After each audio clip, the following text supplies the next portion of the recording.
Benjamin Netanyahu ఏ కోర్టుకు అయితే విచారణ ఎదుర్కోవడానికి ఆయన మీద ఉన్న కరప్షన్ ఎలిగేషన్స్ కేసు ఏ కోర్టుకు అయితే వెళ్ళి ఆయన హాజరవ్వాల్సి ఉంటుందో ఆ కోర్టు జడ్జి రీసెంట్గా ఆయన హత్య గావించబడ్డారు.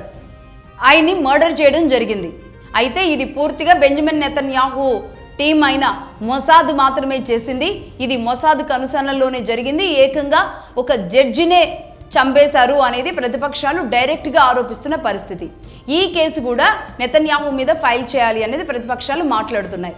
ఒక రకంగా తన దేశంలో ఎన్నికలు రాకుండా ఉండడానికే బెంజమిన్ నెతన్యాహు ఇంత ఘోరమైన తప్పిదాలు చేస్తూ ఉన్నారు అనేది ఆ దేశం నుంచి ఆ దేశ ప్రతిపక్షాలు మాట్లాడుతున్న మాటలు.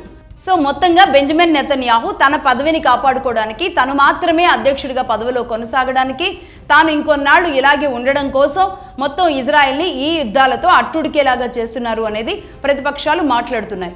కావాలని ఇలాంటి కయ్యాలు చేసుకుంటూ యుద్ధాల్ని సాకుగా చూపుతూ, అలాగే అడ్డొచ్చిన జడ్జిలను కూడా చంపేస్తూ, అలాగే ఆయన మీద ఉన్న కరప్షన్ ఏదైతే ఈ ఎలిగేషన్ ఉందో ఆయన ఒకవేళ కోర్టుకు వెళ్ళి ఒకవేళ అది ప్రూవ్ అయితే కనుక ఆయన అధ్యక్షుడిగా మళ్ళీ ఈ పార్టీ నుంచి ఆయన అధ్యక్షుడిగా నిలబడడానికి కానీ రేపు అధ్యక్షుడయ్యే అవకాశాన్ని కానీ కోల్పోయే పరిస్థితి ఉంటుంది. కాబట్టి ఇవన్నీ కూడా కావాలనే జరుగుతున్నాయి అనేది మరి ఇజ్రాయెల్ నుంచి ప్రతిపక్షాలు మాట్లాడుతున్న విషయం.